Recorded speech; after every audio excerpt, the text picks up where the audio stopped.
Amados irmãos, a paz do Senhor Jesus Cristo, que é o pastor Hélio Ornelas, da Igreja Metodista Pentecostal,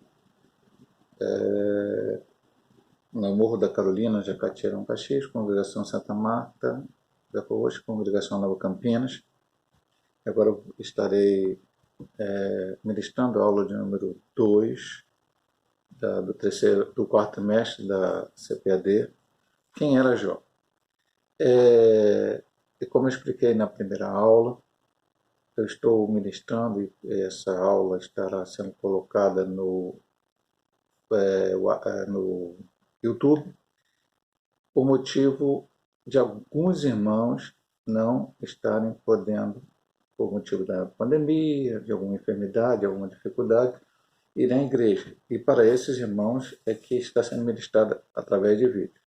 Os demais irmãos da sede das duas congregações devem estar presentes porque desde o domingo passado voltamos à aula presencial na igreja de Caxias, pastor Paulo ministrando a lição, na igreja em Santa Marta, congregação Presbítero Renato, e na congregação Nova Campina, Presbítero Almeida. Portanto, esse vídeo está direcionado aos irmãos que, por alguma dificuldade, não poderão estar presencialmente. Mas assim que puderem estar presencialmente, esperamos que estaremos lá estudando a palavra, e tudo será bênção. Então, a lição de hoje, lição 2, quem era Jó? Textual: havia um homem na terra de Uz, cujo nome era Jó.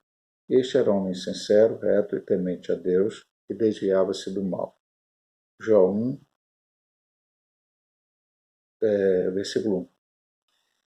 Verdade prática: quem zela por um caráter irrepreensível obtém testemunha acerca de sua integridade. E o texto bíblico em classe se encontra em Jó capítulo 1, do verso 1 ao 5. Havia um homem na terra de Uz, cujo nome era Jó. Este era um homem sincero, reto e temente a Deus, e desviava-se do mal. E nasceram-lhe 7 filhos e 3 filhas. Era o seu gado 7.000 ovelhas e 3.000 camelos, e 500 juntas de bois e 500 jumentas. Era também muitíssima a gente ao seu serviço, de maneira que este homem era maior do que todos os do Oriente. Iam seus filhos e faziam banquetes em casa de cada um no seu dia, enviavam e convidavam as suas 3 irmãs a comerem e beberem com eles. Sucedia, pois, que, tendo decorrido o turno de dias de seus banquetes, enviava Jó e os santificava e se levantava de madrugada e oferecia o holocausto segundo o número de todos eles. Porque dizia Jó: porventura pecaram meus filhos e blasfemaram de Deus no seu coração. Assim o fazia Jó continuamente. O objetivo geral dessa lição é demonstrar que Jó foi um homem rico, mas que, diferente dos demais, tinha um caráter íntegro.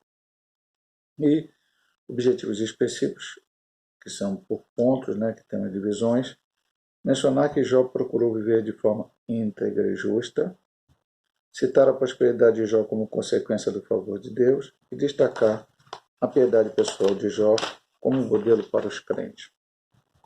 Vamos então agora à introdução dessa lição de número 2.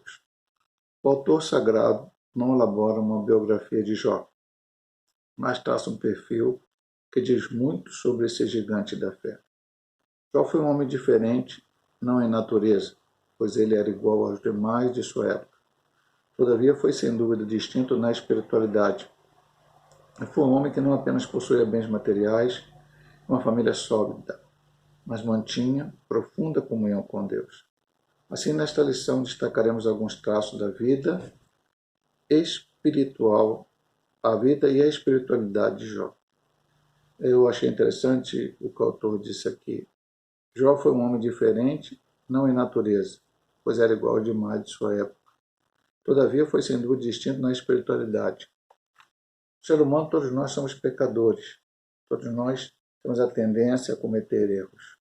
O que vai nos diferenciar diante dos homens que não buscam a Deus, exatamente essa busca. Quanto mais você busca a Deus, quanto mais você procura agradar a Deus, quanto mais você faz a vontade de Deus, mais verdadeiramente a presença de Deus vai aparecer na sua vida e você poderá fazer a diferença neste mundo tão difícil. Vivemos um mundo difícil, corrupto, complicado, uma série de coisas têm acontecido ao nosso redor, mas nós precisamos olhar para que Jó. Tem muitas coisas para aprender no livro de Jó, mas este ponto aqui, essa lição vai falar sobre ele especificamente, esse ponto 1 aqui, que vai falar sobre integridade, retidão e temor a Deus, é algo que nós precisamos buscar para a nossa vida. Vamos aqui ao ponto 1, homem de caráter irretocável. Íntegro, em algumas traduções, sincero, em outras traduções. Versículo 1. Caráter define como a pessoa é de verdade. Ela é vista a partir dos valores que governam a sua vida interior. O mau caráter define uma pessoa que não merece confiança, que é desonesta e que, portanto, não possui valores nobres. Jó não era um homem sem pecado, mas tinha um caráter intocável. Nesse sentido, os primeiros versículos do livro possuem vários adjetivos que descrevem o seu caráter.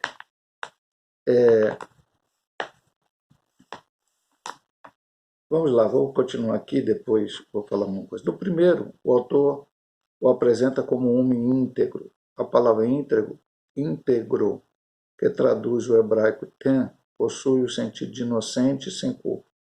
No grego, segundo a Septuaginta, a palavra aletnós remete ao que é verdadeiro. E a minha amada irmã estava lendo um subsídio, eu gosto sempre, eu sou bem claro e falo para os irmãos, né? Eu gosto de ler um subsídio de um irmão da Assembleia dele lá em São Paulo, chama-se professor Caramuru.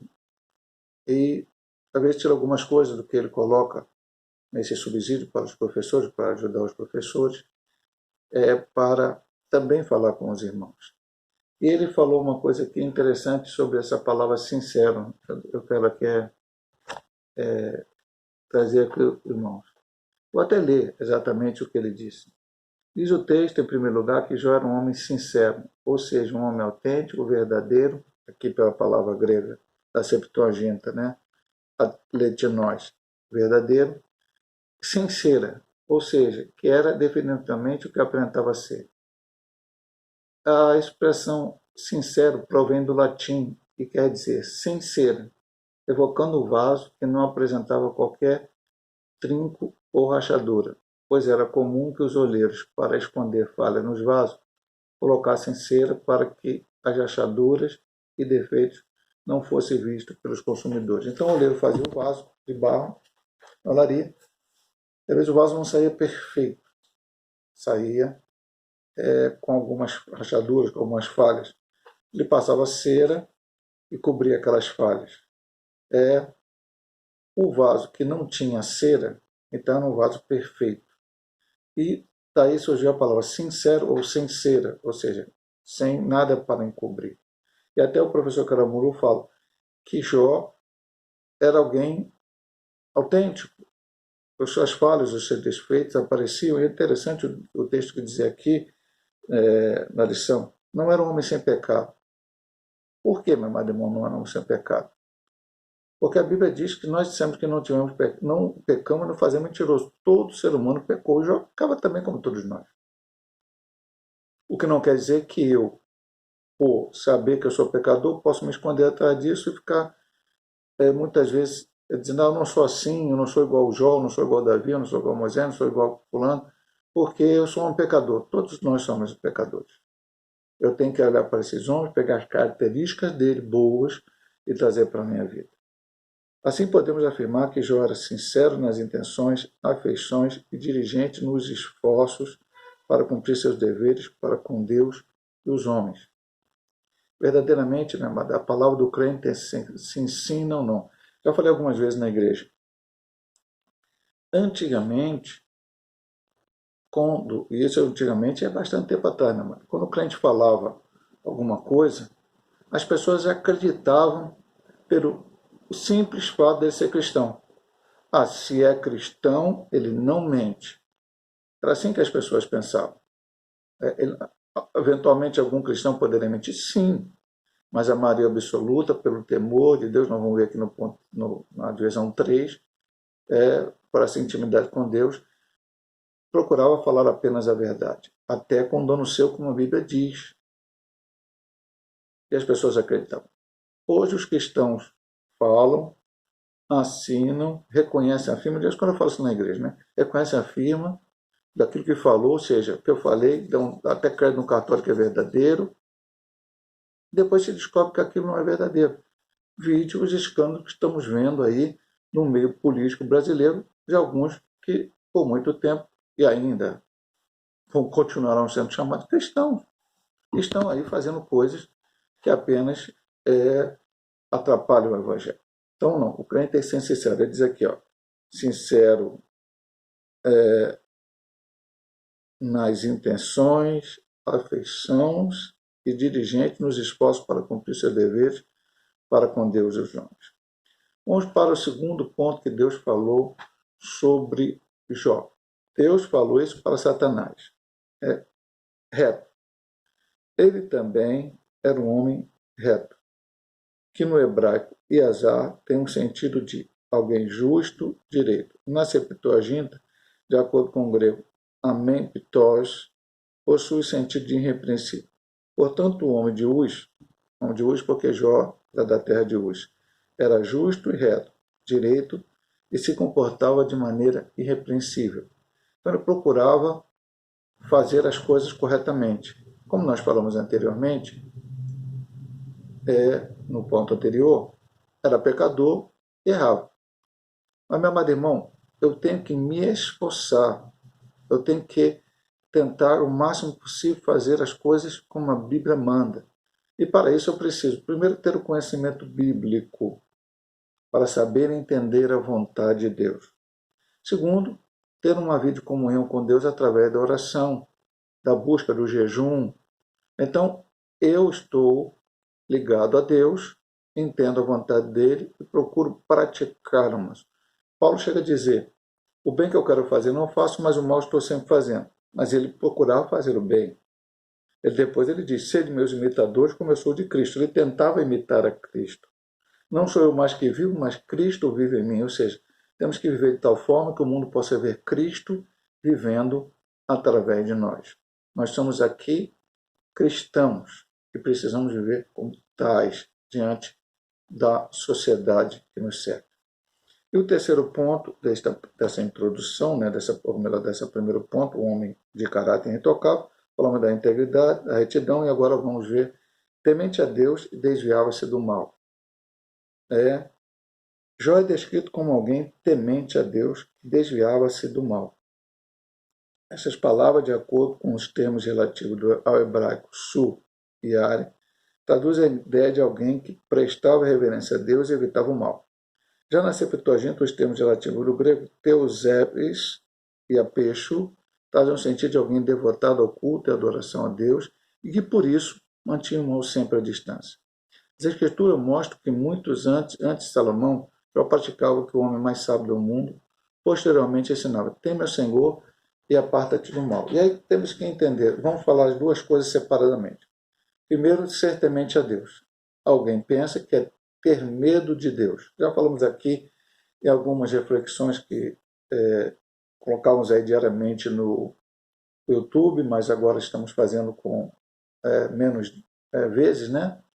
Praticamente uma vez por semana apenas.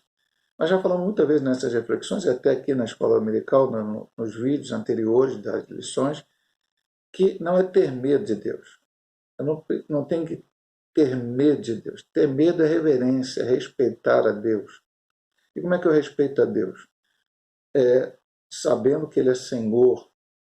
No outro dia, fiz uma reflexão e falei,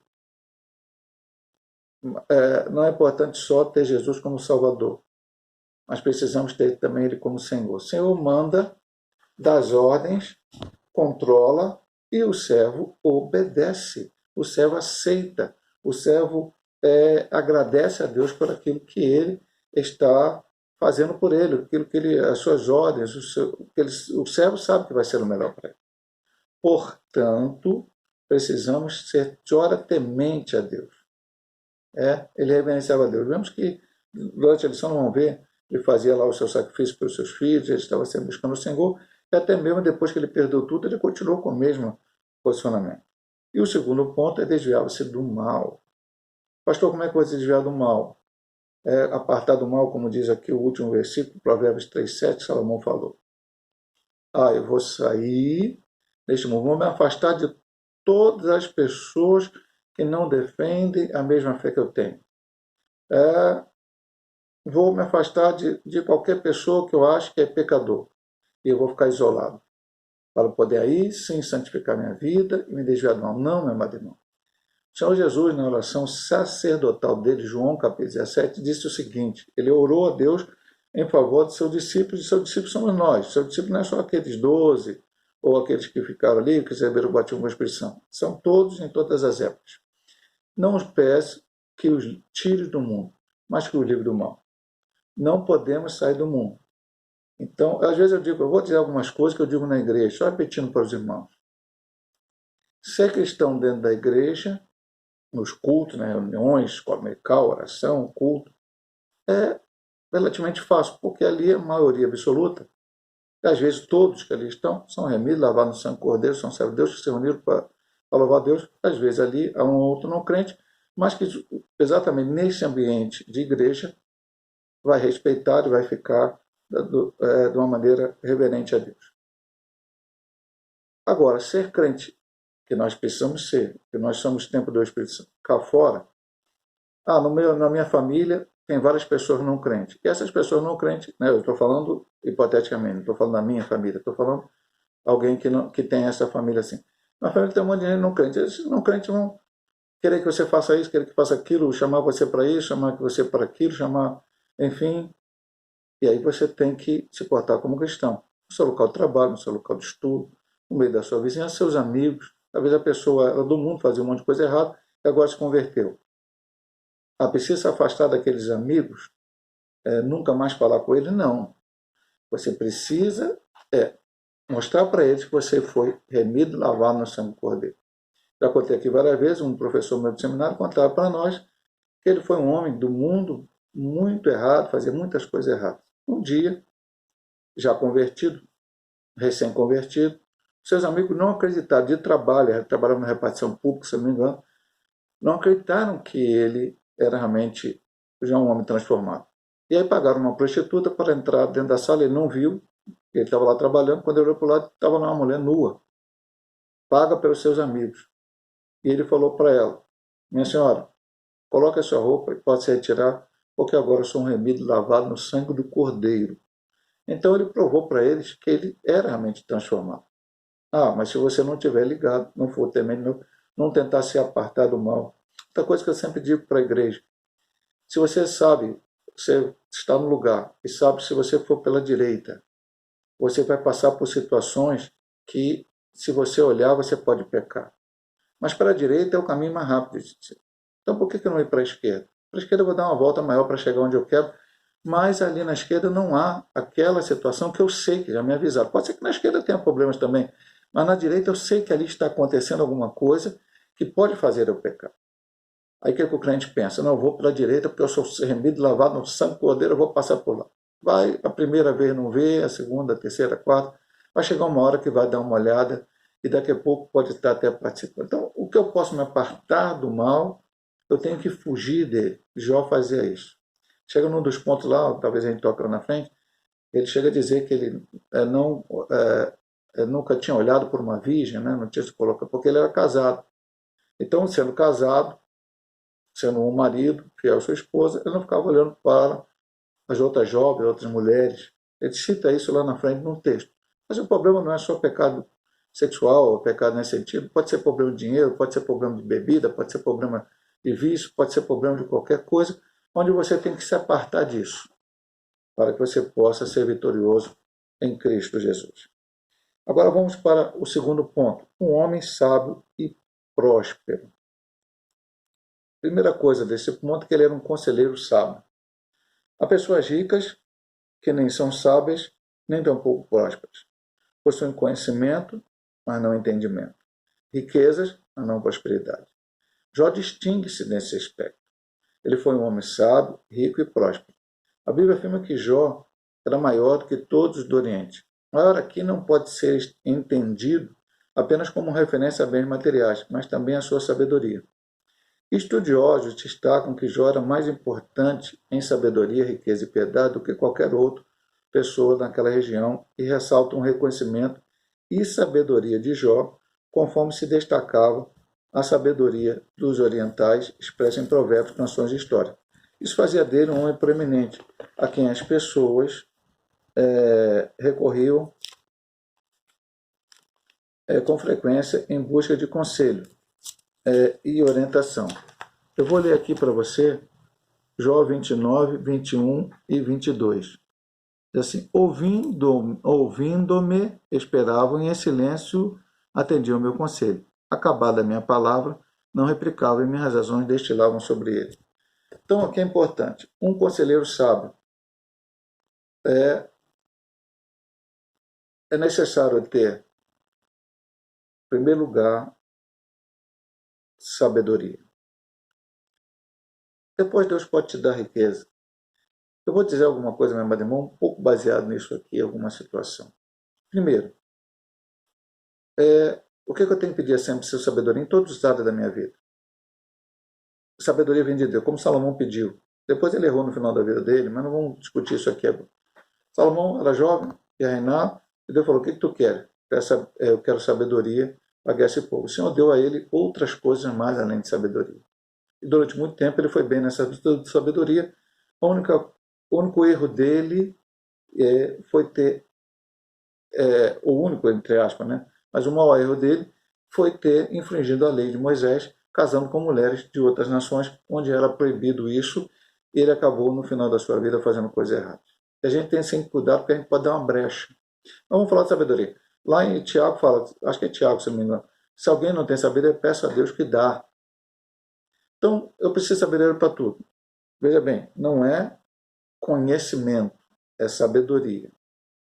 Tem muita gente que conhece, inclusive até a Bíblia. Tem gente que tem a Bíblia de cor na sua cabeça, de Gênesis e Apocalipse, mas, no entanto, contudo, não serve ao Senhor como deve ser feito. Então, tem que pedir sabedoria. Sabedoria para entender a Bíblia, sabedoria para evangelizar, sabedoria para lidar com as minhas finanças, sabedoria para lidar com a minha família, sabedoria, enfim, tudo eu preciso de sabedoria. Veja que Jó aqui diz conselheiro, e lá no final, lemos o texto de Jó 29, que as pessoas vinham ouvir ele. Isso é mais importante do que a riqueza material. Ele chega a dizer aqui, tem gente que é a pessoa rica que não nem sabe nem próspera, mas Jó era tudo isso. Ele tinha riqueza, mas tinha também prosperidade. E Jó distinguiu nesse sentido. Porque quantas pessoas a gente olha para elas, vê que elas têm riquezas materiais, mas que não têm a mínima sabedoria. As suas atitudes são completamente erradas. Muitas esse a nossa mídia endeusa pessoas, coloca pessoas acima de tudo por causa do que elas têm, e aí o sistema, esse mundo, as coisas deste mundo, né, o sistema deste mundo também o faz. Mas quando nós olhamos cristão verdadeiro, à luz da Bíblia Sagrada, que as pessoas não têm a mínima sabedoria, agem de forma errada. São pessoas aí que são casadas, mas têm filho fora do casamento. Tem uma ex-apresentadora aí de TV, uns anos atrás, que resolveu ter um filho, mas não ter marido. Enfim, é tudo. As pessoas dizem, essa pessoa é próspera, tem muito dinheiro, mas não tem sabedoria. Precisamos buscar a Deus sabedoria para poder ter tudo isso. Se por um acaso Deus nos abençoar materialmente, ter a sabedoria para utilizar esta parte, e aí nós seremos prósperos. A prosperidade não é ter, a prosperidade é ser, e nós vamos ver isso mais adiante, a lição vai falar um pouco sobre isso. O segundo ponto, um homem próspero aqui, veja que ele vai falar aqui mais profundamente. O homem de Ur não era apenas rico, mas, sobretudo, próspero. O texto sagrado destaca que, além de sua esposa, ele tinha 7 filhos e 3 filhas. Para os padrões da época, possuía uma família para formar ideal. Ele também era um fazendeiro bem-sucedido. Em sua fazenda havia 7.000 ovelhas, 3.000 camelos, 500 juntas de bois e 500 jumentas. Ele tinha também muitíssima gente a seu serviço. Eu vou destacar aqui nesse ponto, quando ele fala que para o padrão da época era a família ideal ter 10 filhos, porque os filhos trabalhavam, ajudavam seu pai, era uma sociedade agrícola ou pecuária, no caso de Joaquim parece bastante pecuária, né? Eu precisava sempre de filhos homens para trabalhar. Hoje mudou-se um pouco esse conceito, mas não vamos discutir a quantidade de filhos que você deve ter, ou possa ter ou não ter. O importante é que Jó tinha os 10, tinha bens, tinha materiais, era rico, mas nós vamos ver nesse ponto agora que o último, o segredo da sua prosperidade. Uma prosperidade baseada no ser.